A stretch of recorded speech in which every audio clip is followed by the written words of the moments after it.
stolen. He gets it off in time. Got it! Haliburton!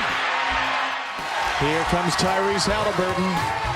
Oh, boy! Razzle dazzle, Iowa State. Haliburton to Bolton. Morgan Uber here for the Big 12, and right now I am joined by Iowa State guard Tyrese Haliburton, who has since declared for the NBA draft. First off, Tyrese, thanks so much for joining me. How are you doing? I'm doing real good. How you doing?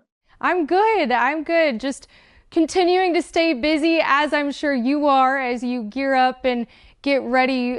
You told me that you've been living out in Milwaukee. You just came from a workout. What types of workout routines have you been doing? Yeah, I mean, I'm fortunate enough to have to know some people who know some people, to have access to a gym. So I get in about 2-3 workouts a day. I lift in the morning, then do a basketball workout in the afternoon, and then finish with another basketball workout at night. So I stay busy doing that. Who is it that you're training with? A guy named Steve Becker out in Milwaukee. So he's a great guy. So you're just about an hour and a half away from where your family is in Oshkosh. How often have you made it back to see them? I go back about once a week, just doing a rehab for my wrist and getting that 100%. But whenever my mom wants me to come see her or to have family dinner or anything, I'll go down there as well. You mentioned that left wrist that you had fractured back on February 8th, and they told you the timeline would be about 12 to 15 weeks. We're right at that mark. What are your limitations right now? I can basically do everything, to be honest. The only really thing I really struggle with pain, I would say, would be like a full push-up.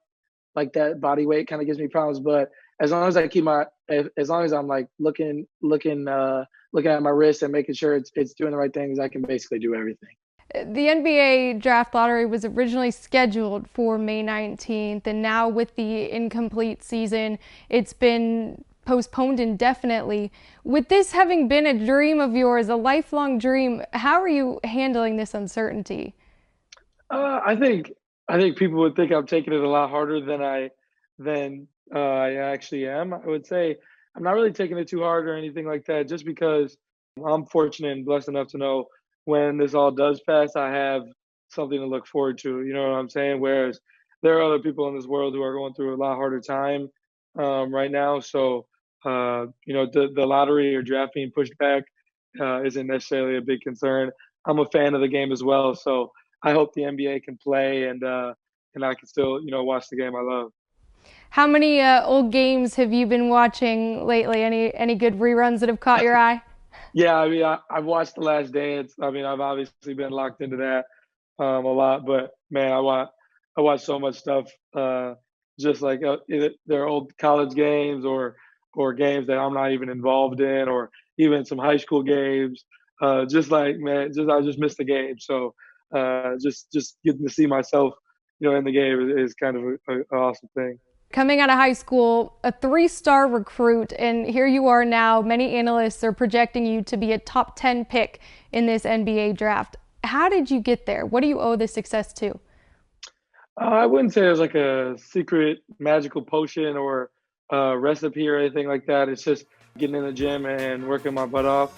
I would say I probably outworked a lot of people to get here, and now that I'm close to my ultimate dream, I don't see that stopping. So just going to continue to do, what got me here, and that's just, try to outwork everybody. What do you credit your strong work ethic to? I mean, obviously my mom and my dad, for sure. My dad works third shift, so he's working late nights all the time, and then, he'll get done, come home and sleep for a little bit, then go. He's a ref as well, so go ref, a volleyball or a basketball game, dead tired, then go back to work. So definitely from him, and then my mom, she gets up early in the morning, sometimes 5-6 in the morning, to go to work at the post office. So definitely them, and then my AAU coach, Coach Jonikin, who I also train with right now on the basketball side of things. He never lets me slack or let up in any way. So for those three, I give a lot of credit to.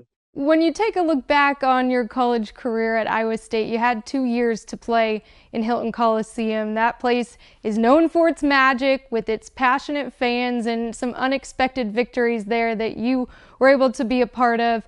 When you look back at that, what memory stands out most from playing in front of that fan base? I mean, there's a lot for sure, no question. Obviously, number one, not in Hilton Coliseum, but the Big 12 championship. They travel and make it like Hilton Coliseum. There's no question about that. So it's probably my number one memory. It's an amazing feeling, and knowing that kind of all the work you put in all year, paid off and ended with a championship. So that was probably number one feeling. But I mean, outside of that, like actual moments in Hilton Coliseum, I would say, the Kansas game at home my freshman year. And that was kind of my welcome to the world coming out party. So I feel like I played really well. And that was kind of my moment where I realized I wasn't in Oshkosh, Wisconsin anymore. It was a crazy environment and super loud. You couldn't really hear anything. And then probably my last one was kind of just be my game where I had 17 assists. We played Southern University. So a lot of schools, you don't get people at those games, but Iowa State and Hilton Coliseum, we're a little different over there. So there's a lot of people there. And to still, break a record that's, stood there for so long, that was an amazing feeling as well. As you go through this process of talking with different NBA teams, when they ask you what they're going to get in Tyrese Haliburton, what do you tell them? I mean, there's a lot of things. Obviously, being a versatile player, and I feel like I can do a lot of things. But I think the main part of it is you're getting a student of the game. I love basketball.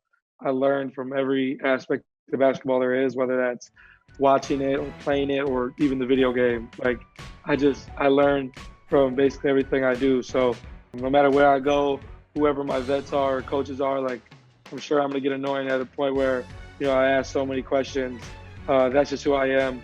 I'm sure you could ask Coach Prome where he'll get a call at night, or I'll walk into his office in the morning and be like, "You got to explain this more, or let's figure something out." Because I just ask so many questions and want to know every little detail. So I feel like you're just getting a student of the game and somebody who's going to learn and grow. As long as they're playing the game.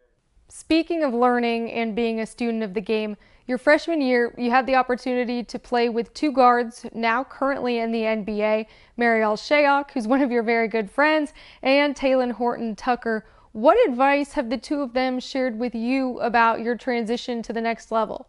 Yeah, I mean, we talk all the time. I mean, those two, and then even the guys that were there before me, like George Niang and Naz Mitru Long, like talk to all these guys all the time. So they're just telling me to, take it in stride, take everything in, because it's obviously an amazing feeling and something that we've all, worked for our whole life.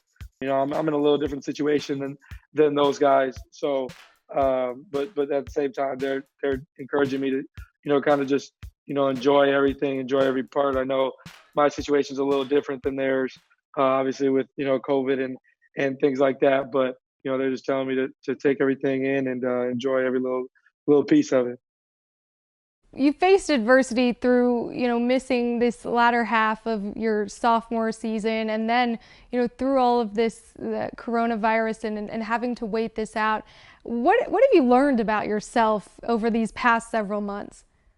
I mean, at first, I think the biggest thing for me was like trying to find a way to be involved, without actually being out there, because I'm used to, you know, making everybody get in the gym early, getting work in before coach gets down there, staying late, meeting with all the coaches about what's going on. So now I'm having to meet with coaches about what's going on with my teammates because I can't really do much.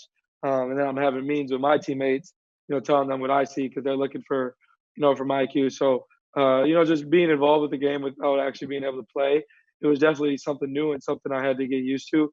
But at the same time, just figuring out things I like to do outside of basketball. I definitely got consumed with the game. I'm always doing something with basketball. So, and then even at first, like kind of what I like to do to pass time is, playing video games. But with a fractured wrist, it's kind of hard to play video games. So, I had to figure out what that was, and I had to dive into some Netflix shows and get into some different things. So, just found out a lot about myself. Other than watching Netflix, have you picked up any new interesting hobbies? I mean, I would say for sure. I mean, I've gotten into a little bit of reading. I still don't read as much as I should be. Just reading different things. But the hard part is not reading about basketball. Like I picked up like the Kobe book.